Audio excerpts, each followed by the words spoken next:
सिर्फ 30 साल की थी नीलम जब एक कार हादसे में उसके पति की मौत हो गई। उसकी गोद में था उसका 4 साल का बेटा और ढेर सारी जिम्मेदारियां। नीलम को सजने संवरने और अच्छे कपड़े पहनने का बहुत शौक था, लेकिन पति की मौत क्या हुई, नीलम की तो जैसे दुनिया ही बदल गई। मेरे बेटे को गुजरे हुए अभी 1 साल भी नहीं हुआ और तूने गुलाबी रंग का कुर्ता पहना हुआ है। तुझे अपने पति के जाने का जरा भी गम नहीं है क्या? ऐसी बात नहीं है मम्मी जी, लेकिन पूरी जिंदगी सिर्फ रोकर तो नहीं गुजारी जा सकती ना। तो क्या करेगी? पार्टियां मनाएगी? अरे एक तो मेरा बेटा मर गया और तुम्हें कोई फर्क ही नहीं पड़ता। मम्मी जी, मेरा भी पति गया है और इस बात से मुझे कितना फर्क पड़ता है मैं आपको बता भी नहीं सकती। लेकिन अगर मैं रोती हूँ तो मेरा 4 साल का बेटा बहुत रोता है, अपने पापा को याद करता रहता है। उसे दिखाने के लिए ही सही मेरा ठीक से रहना बहुत ज़रूरी है। कुछ दिनों के बाद, मम्मी जी मैं नौकरी करना चाहती हूँ। लेकिन उसकी क्या जरूरत है? यहाँ घर में रह रहकर मेरा दम घुटता है। पूरा दिन मुझे अपने पति की याद आती है। कुछ देर के लिए ही सही घर से बाहर जाऊंगी तो शायद कुछ अच्छा लगे। ठीक है, जैसा तुम्हारा मन करता है वैसा करो, लेकिन ध्यान रखना ये ज्यादा चटक मटक रंगों के कपड़े पहनकर घर से बाहर जाने की जरूरत नहीं है, वरना दुनिया हमारे बारे में बातें करेंगी। अपनी सास की बात मानकर नीलम सफेद रंग के कपड़े पहनकर ऑफिस जाना शुरू कर देती है। ऑफिस में नीलम की एक सहेली बनती है, दिव्या। नीलम, तुम हमेशा ये सफेद कपड़े पहनकर क्यों आती हो? दिखने में इतनी सुंदर हो, जॉब करती हो, तुम्हें अच्छे से रहना चाहिए। तुम्हें तो पता ही है, 1 साल पहले मेरे पति की मौत हो गई और इसीलिए मेरे ससुराल वालों ने कहा है कि मुझे सिर्फ सफेद कपड़े ही पहनने चाहिए, वरना लोग मुझे गलत समझेंगे। लोगों के हिसाब से तो अपनी जिंदगी जीना ही गलत है, लेकिन तुम कब तक ऐसे रहोगी? जो हो गया उसे भूल जाओ। मेरा भी बहुत मन करता है कि तुम लोगों की तरह रंगीन कपड़े पहनूं, अच्छे कपड़े पहनकर तैयार होकर रहूं, लेकिन फिर मोहल्ले वाले और रिश्तेदार मेरे बारे में उल्टी सीधी बातें बनाने लगते हैं। देखो, तुम जॉब करती हो, तुम्हें लोगों की बातों की परवाह नहीं करनी चाहिए। अगले दिन नीलम जाने के लिए तैयार होती है और रंगीन कपड़े पहन लेती है। ये देखकर नीलम की सास को गुस्सा आ जाता है। देखो बहू, तुम्हें समझाया था ना, अब तुम विधवा हो, तुम्हें ऐसे रंगीन कपड़े नहीं पहनने चाहिए। मम्मी जी, अगर मेरे पति की मौत हो गई तो इसमें मेरी क्या गलती? और सफेद कपड़े पहनने से आखिर क्या हो जाएगा? क्यों नहीं पहन सकती मैं रंगीन कपड़े? क्योंकि सफेद रंग विधवाओं के लिए बना है और तुम्हें रंगीन कपड़े पहनने का अब कोई हक नहीं है। तभी वहां पर नीलम की सहेली दिव्या आ जाती है। वो नीलम की सास की सारी बातें सुन लेती है। आंटी जी, विधवा होने का मतलब ये तो नहीं कि इंसान अपनी जिंदगी जीना छोड़ दे और रंगीन कपड़े पहन लेने से क्या हो जाएगा? एक विधवा लड़की बाकी के सारे काम तो करती है ना, खाना खाती है, घर के काम करती है, फिर रंगीन कपड़े क्यों नहीं पहन सकती? वो इसलिए ताकि विधवा होने के बाद किसी दूसरे आदमी की नजर में ना आए। अरे रंगीन कपड़े पहनेगी तो सुंदर लगेगी, फिर कल को आकर कहेगी मुझे दूसरी शादी करनी है, तब हम क्या करेंगे? हाँ तो ठीक है ना, इसमें गलत क्या है? एक विधवा को अपनी जिंदगी जीने का पूरा अधिकार होता है, नीलम को भी है। चलो नीलम, तुम यही कपड़े पहनकर मेरे साथ चलो। नीलम रंगीन कपड़े पहनकर अपनी सहेली दिव्या के साथ ऑफिस चली जाती है। कुछ इसी तरह दिन बीतने लगते हैं, लेकिन अब पति के जाने के बाद नीलम बहुत उदास रहने लगी थी। क्या बात है, तुम इतनी उदास क्यों रहती हो? देखो, नए दोस्त बनाने चाहिए, लोगों से बात करनी चाहिए। तुमने देखा ना, कितनी मुश्किल से सफेद रंग के कपड़ों से मुक्ति मिली है, और अब रंगीन कपड़े पहनूंगी, दोस्त बनाऊंगी तो समाज मुझे वैसे ही जीने नहीं देगा। इस मामले में तुम्हें समाज की परवाह नहीं करनी चाहिए नीलम। लोगों का काम क्या है? बातें बनाना ही तो है। कुछ दिनों के बाद नीलम के ऑफिस में एक लड़का आता है। उसका नाम अमर था। वो धीरे धीरे नीलम को पसंद करने लगता है और एक दिन वो नीलम से कहता है, नीलम, तुम मुझे बहुत अच्छी लगती हो, मैं तुमसे शादी करना चाहता हूँ। लेकिन अमर, मैं एक विधवा हूँ और मेरा 4 साल का एक बच्चा भी है। मैं तुमसे शादी नहीं कर सकती। मुझे तुम्हारे विधवा होने से कोई फर्क नहीं पड़ता। मुझे तुम एक अच्छी इंसान लगी और इसीलिए मुझे तुमसे शादी करनी है। लेकिन मुझे मेरी फैमिली से इस बात की परमिशन कभी नहीं मिलेगी। तुम उसकी चिंता मत करो, मैं तुम्हारे घर आकर बात करूंगा। कुछ दिनों के बाद अमर नीलम के घर पहुंचता है। नमस्ते आंटी जी, मैं अमर हूँ। मैं आपकी बहू नीलम से शादी करना चाहता हूँ। मुझे तो पहले से पता था। पहले तूने विधवा वाला सफेद रंग छोड़कर ये रंग बिरंगी कपड़े पहनने शुरू किए और अब तेरा चक्कर भी चल रहा है। नहीं नहीं मम्मी जी, आप गलत समझ रही हैं। मैंने ऐसा कुछ नहीं किया। अगर ऐसा कुछ नहीं किया तो फिर कौन है ये लड़का? और यहाँ हमारे घर तेरे साथ शादी करने की बात करने क्यों आया है? आप नीलम को गलत समझ रही हैं। मैं नीलम को पसंद करता हूँ और उससे शादी करना चाहता हूँ। उसने मुझसे कभी ऐसा नहीं कहा। चले जाओ हमारे घर से। हमारे यहाँ पर विधवा बहुओं की शादियाँ नहीं करवाई जाती। समझ में आई बात? अमर वहां से चला जाता है और नीलम की सास उसे बहुत उल्टा सीधा सुनाती है। कुछ दिनों के बाद पड़ोस में एक शादी होती है। वहां पर सारी औरतें तैयार होकर आती हैं। नीलम की सास भी उसे वहां पर चलने के लिए कहती है। नीलम सफेद रंग के कपड़े पहनकर अपनी सास के साथ वहां पर जाती है, क्योंकि ऐसा उसकी सास ने कहा था। पर सारी औरतें काफी सुंदर तैयार होकर आई थी। देखो तो मेरी साड़ी का कलर कितना सुंदर है, तुम्हें पसंद आया? और ये देखो मेरे कंगन, पिछले महीने ही दिलवाए थे मेरे पति ने। कितना अच्छा डिजाइन है ना? अरे तुम्हारी मेहंदी तो दिखाओ, रंग तो बहुत सुंदर आया है। लगता है तुम्हारा पति बहुत प्यार करता है तुमसे। और नहीं तो क्या। और वैसे भी ना, मुझे मेहंदी का ये लाल रंग बहुत पसंद है। अरे जरा उधर तो देखो, ये नीलम वहाँ पर क्या कर रही है? हम सबके बीच में विधवा का क्या काम? अरे इसका यहाँ होना तो मनहूसियत है। इसकी सास को इतना भी नहीं पता कि इसे यहाँ नहीं लाना चाहिए था। ऐसे सफेद कपड़े पहनकर बैठी हुई है, दूर से पता चल रहा है कि उसका पति मर गया। नीलम की सास ये सारी बातें सुन लेती है और फिर अपनी बहू के उदास चेहरे की तरफ देखती है। नीलम की सास को इस बात का एहसास होता है कि उसने अपनी बहू के साथ अच्छा नहीं किया।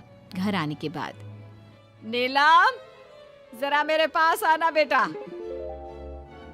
क्या हुआ मम्मी जी? मुझसे कोई गलती हुई है क्या? लो बेटा, बहुत सुंदर सुंदर और रंगीन साड़ियाँ हैं। ये सब तुम्हारे लिए। और सुनो, वो जो लड़का उस दिन घर आया था ना, क्या नाम था उसका? अमर। उसे कहना कि वो मुझसे आकर मिले। लेकिन अचानक क्या हुआ मम्मी जी? सब ठीक तो है ना? आप ये कपड़े मुझे क्यों दे रही हैं? और अमर से क्या काम है?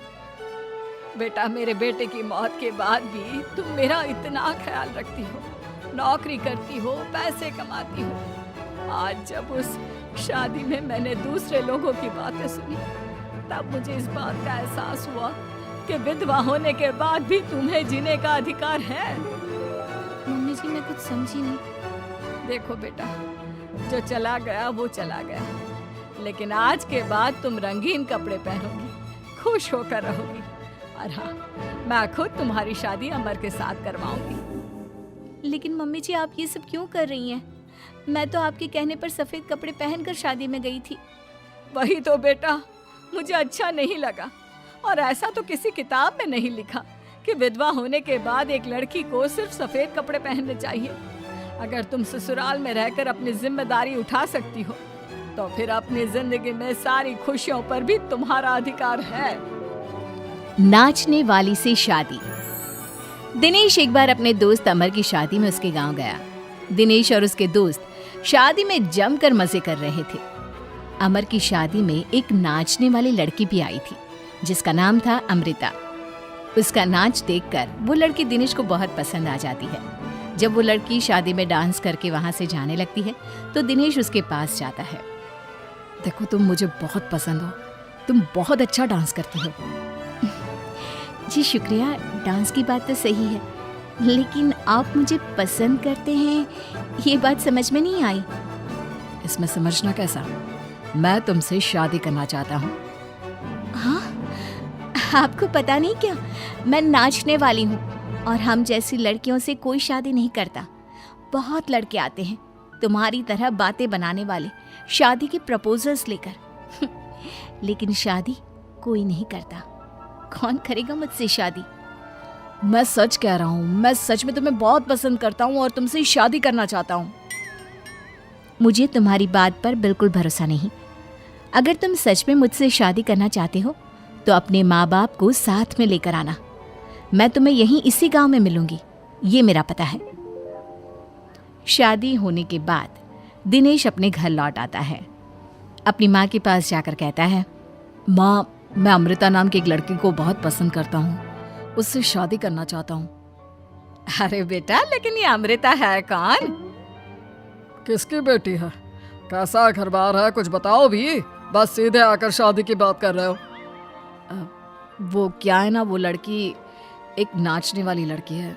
मेरे दोस्त अमर की शादी में मैंने उसे नाचते हुए देखा था। क्या? नाचने वाली लड़की? नहीं नहीं नहीं, नाचने वाली लड़की को हम अपने घर की बहू नहीं बना सकते। लेकिन माँ, मैंने उससे वादा किया है, मैं उसी से शादी करूंगा। वादा करने से पहले अपने माँ बाप से पूछना जरूरी नहीं समझा? किसी भी नाचने वाली को ऐसे शादी का वादा करके चले आए। लेकिन पापा, एक बार आप उससे मिल तो लीजिए, क्या पता आपको भी वो पसंद आ जाए। दिनेश के माँ और पापा दिनेश और अमृता की शादी के लिए तैयार नहीं होते। एक दिन दिनेश के मम्मी पापा अपने गांव से बाहर कहीं जा रहे होते हैं। तभी अचानक से एक गाड़ी वाला दिनेश के पापा के स्कूटर को टक्कर मारकर चला जाता है। दिनेश के मम्मी और पापा दोनों सड़क पर घायल होकर गिर जाते हैं। तभी वहाँ अमृता आती है। अरे अंकल आंटी, आपको तो बहुत चोट लगी है, चलिए मैं आपको हॉस्पिटल लेकर जाती हूँ। अमृता दिनेश की मम्मी और पापा को हॉस्पिटल में एडमिट करवा देती है और उनका ख्याल रखती है। जब दिनेश हॉस्पिटल पहुँचता है, अमृता, तुम यहाँ क्या कर रही हो? तो क्या ये तुम्हारे मम्मी पापा हैं? वहाँ सड़क पर उनका एक्सीडेंट हो गया था, इसलिए मैं यहाँ हॉस्पिटल में लेकर आ गई। क्या ये वही लड़की है बेटा जो तुम्हें पसंद थी? हाँ माँ, यही तो है अमृता, जिसके बारे में मैंने आपसे बात की थी। हमारी सोच गलत थी। ये लड़की तो बहुत अच्छी है और हम तुम्हारी इससे शादी करवाने के लिए अब बिल्कुल तैयार हैं। इसके बाद दिनेश और अमृता की शादी हो जाती है। अमृता एक नाचने वाली थी और इसलिए वो किसी भी तरह की आवाज पर नाचना शुरू कर देती। एक दिन जब वो किचन में खाना बनाते वक्त झूम झूम कर नाच रही थी। अरे बहू, तुम यहाँ किचन में खड़ी होकर डांस क्यों कर रही हो? यहाँ कौन सा गाना बज रहा है?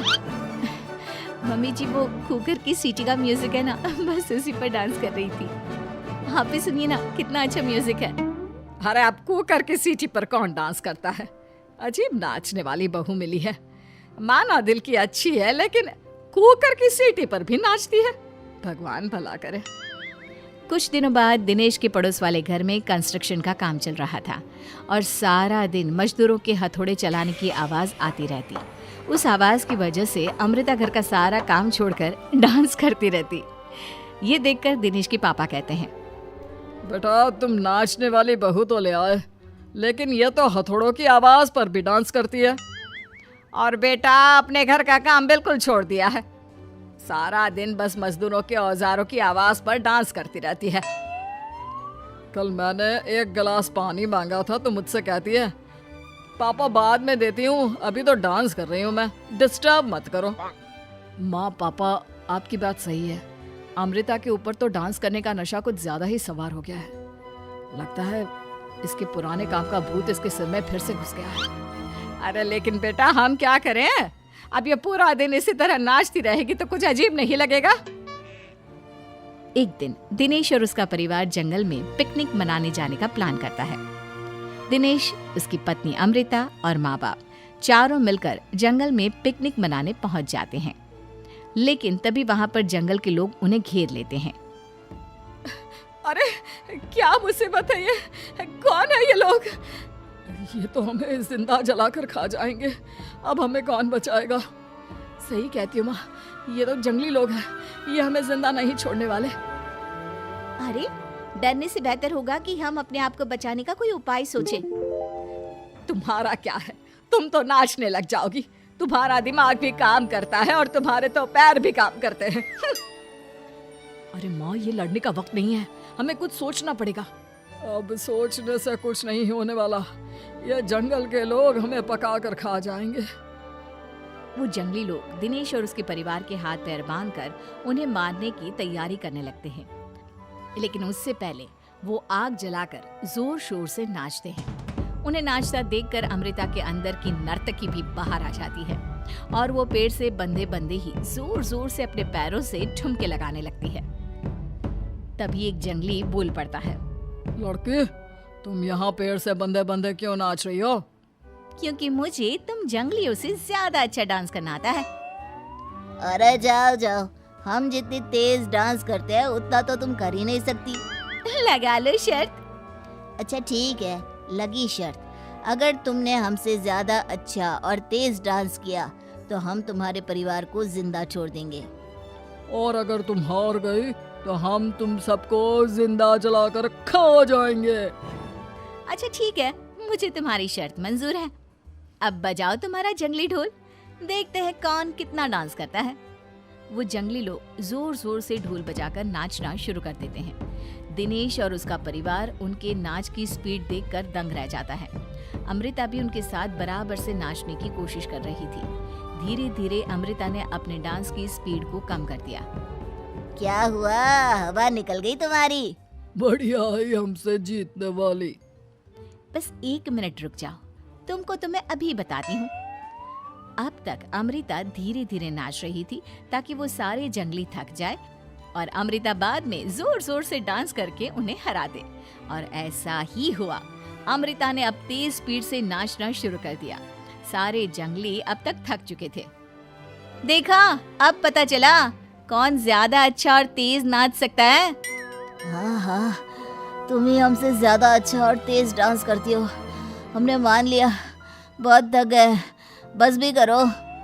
अरे अभी कहाँ से बस करो, तुम कहो तो मैं दिन रात लगातार नाच सकती हूँ। हम तुम्हारे आगे हार मानते हैं, तुम अपने परिवार को लेकर यहाँ से चली जाओ। देखा माँ, आज नाचने वाली बहू ने हम सबकी जान बचा ली।